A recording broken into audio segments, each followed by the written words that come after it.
হে guys, আসসালামু আলাইকুম, শুভ বিজয়া। Welcome back to my channel Rumas Dims kitchen. আজকের রেসিপি ঘুগনি আর পরোটা। পরোটাটা একেবারে ভিন্ন রকমভাবেই বানিয়ে দেখাবো, ওটসের পরোটা। চলো পুরো ভিডিওটি কন্টিনিউ করো। ঘুগনির জন্য 200 গ্রাম মটর আমি ভিজিয়ে রেখেছিলাম 6 থেকে 7 ঘন্টা। মটরটাকে খুব ভালো মতো ওয়াশ করে নিয়েছি। এবারে অ্যাড করব আমি প্রেসার কুকারের মধ্যে। প্রেসার কুকারের মধ্যে ঢেলে দিলাম আর দিয়ে দেব একটা বড় সাইজের আলু, এইভাবে টুকরো করে নিয়েছি। এটাকেও প্রেসার কুকারের মধ্যে আমি অ্যাড করব। তোমরা না চাইলে ফার্স্টে মটরের সাথে আলুটা সেদ্ধ নাও করতে পারো, পরে ভেজেও ইউজ করতে পারো। দিয়ে দিচ্ছি স্বাদ মতো নুন আর দিয়ে দিচ্ছি পানি। পানিটা দেখেই নাও, মটর আর আলু ছাড়া আধা ইঞ্চি উঁচু রেখেছি। এর চেয়ে বেশি পানি কিন্তু দেবে না, তাহলে সিটি আসার আগে কিন্তু পানিটা ছড়িয়ে যাবে। তাই কাছ থেকে দেখানোর চেষ্টা করছি। আশা করছি বুঝতে পারছো কতটা লেভেলে আমি পানিটা রেখেছি। এবার ঢাকা অফ করে দিলাম, ওভেন অন করে নিচ্ছি। প্রেসার কুকার বসিয়ে সিটিটা লাগিয়ে নিলাম। ওয়েট করব একটা সিটি আসা পর্যন্ত। একটা সিটি এনাফ। আবার একটা সিটি পড়ে যাওয়ার পরে আরও একটা সিটি ওঠার আগে অফ করলেও হবে। 3 table spoon soybean oil fry pan গরম করে অ্যাড করলাম। এর মধ্যে দিয়ে দিলাম 3টে এলাচ মুখটা ফাটিয়ে, 2টো তেজপাতা, 2টো শুকনো লঙ্কা। একটু নাড়িয়ে ফ্লেভারটা আসা পর্যন্ত ওয়েট করলাম। তারপরে 2টো মিডিয়াম সাইজের পেঁয়াজ অ্যাড করলাম। হালকা হাতে নাড়াচাড়া করছি লো টু মিডিয়াম ফ্লেমে রেখে, আর ওয়েট করব পেঁয়াজটা লাল হয়ে যাওয়া পর্যন্ত। তারই মাঝে ডো বানানোর জন্য 250 গ্রাম বা 1 কাপ ওটস আমি ব্লেন্ডার জারের মধ্যে দিয়ে দিচ্ছি। এটা ঘুরিয়ে কয়েকবার ঘুরিয়ে নেব, ফাইন পাউডার বানিয়ে নেব। পাউডারটা রেডি হয়ে গেছে, হাত দিয়ে দেখিয়ে দিচ্ছি। ঠিক এই রকমই ফাইন পাউডার রেডি হবে, একটুও দানা ভাব থাকবে না। হাফ কাপ বা 125 ml ময়দা অ্যাড করে আরও কয়েকবার ঘুরিয়ে নিয়েছিলাম। এবারে একটা পাত্রের মধ্যে আমি ঢেলে নিলাম।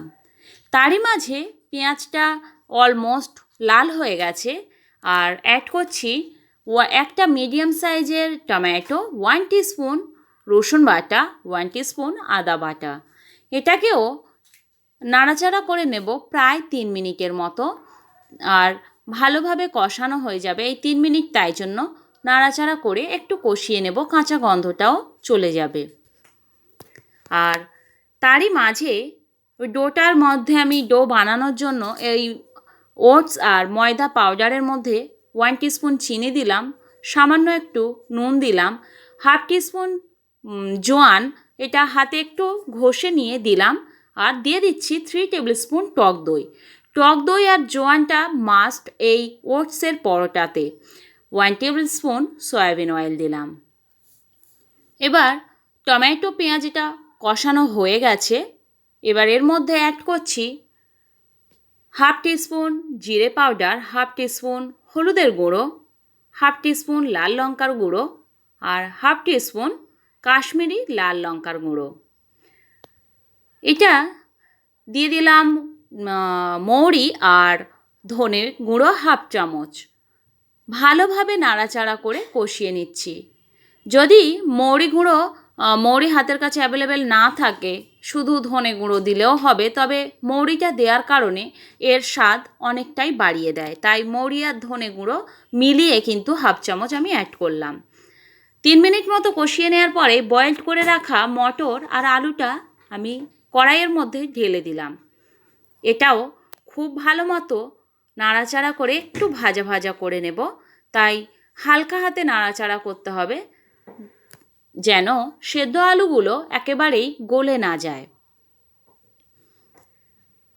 প্রায় 5 মিনিট মতো এইভাবে নাড়াচাড়া করে ভেজে নেব। অল্প কিছুটা পানি হালকা গরম করে নিলাম, একটা কাপের মধ্যে নিয়ে নিলাম।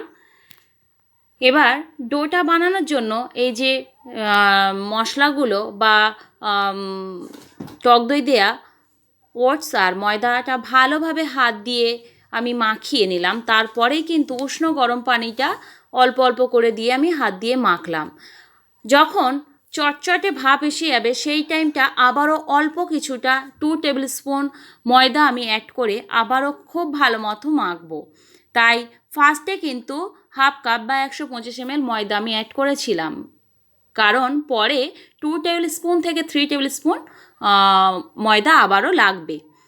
পানি দিয়ে আবারও অল্প পানি হাতে নিয়ে আমি ডোটা রেডি করে নিলাম। এবার 1 টিস্পুন সাদা তেল হাতে নিয়ে আবারও ডোটা খুব ভালোভাবে মথে নিচ্ছি। এটাকে ঠিক এইভাবেই কিন্তু খুব ভালোভাবে মথতে হবে, তাহলে ডোটা খুব সফট হবে আর রুটিগুলো বা পরোটাটা খুব সফট হবে। প্রথমে হালকা চটচটে ভাব এসে যাবে, সেই টাইমটা ভয় পাওয়ার কোনোই দরকার নেই, কারণ ওটা পরে আস্তে আস্তে ড্রাই হয়ে যাবে।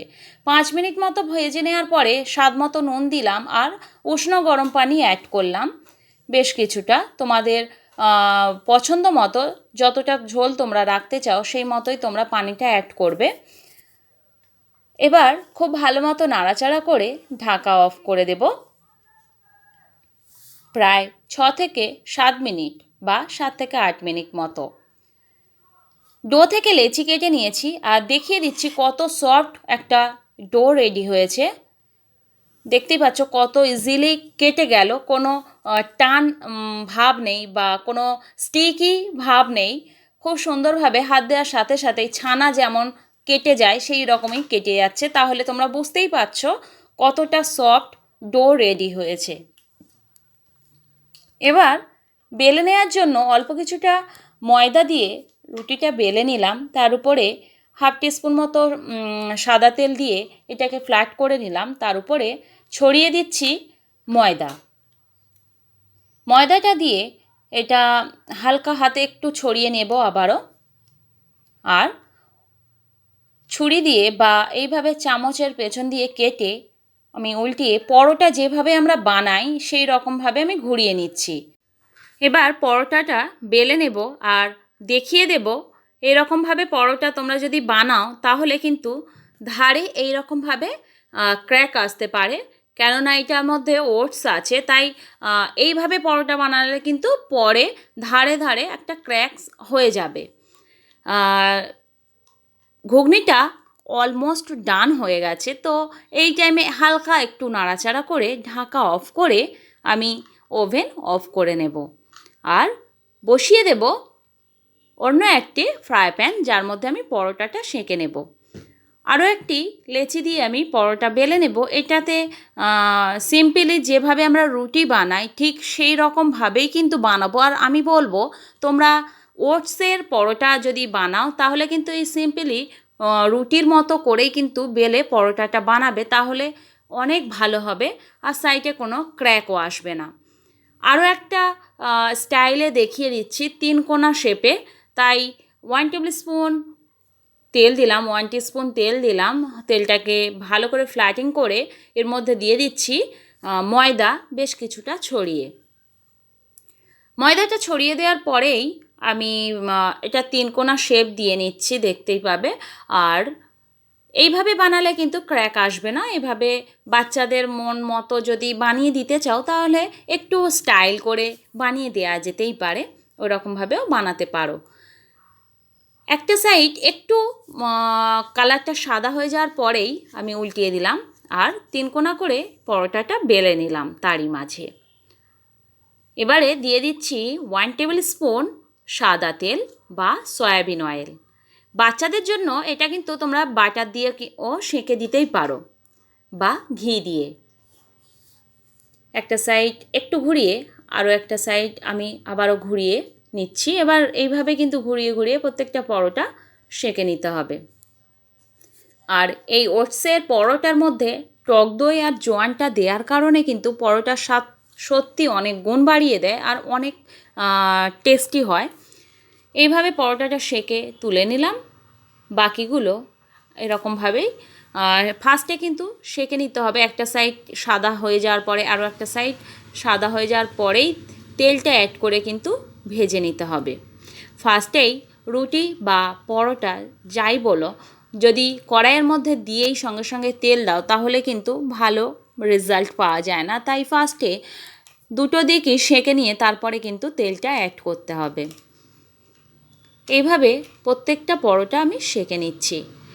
বলে রাখি, আমার ভিডিও বা আমার রান্না ভালো লাগলে অবশ্যই একটা লাইক তো আশা করা যেতেই পারে, একটা লাইক আর কমেন্ট, অনেক বেশি শেয়ার প্লিজ করো। আর এখনও পর্যন্ত যারা আমার চ্যানেলে নতুন, please do like, comment, share and subscribe my channel Rumas Dims kitchen. 3 কোনা পরোটা যেটা বানিয়েছিলাম সেটাও এইভাবে বানিয়ে নিলাম, তোমরা দেখতেই পেলে। আর নতুন কোনো রেসিপি জানার থাকলে প্লিজ কমেন্ট বক্সে জানাতে ভুলো না, আমি যথাযথভাবে চেষ্টা করব।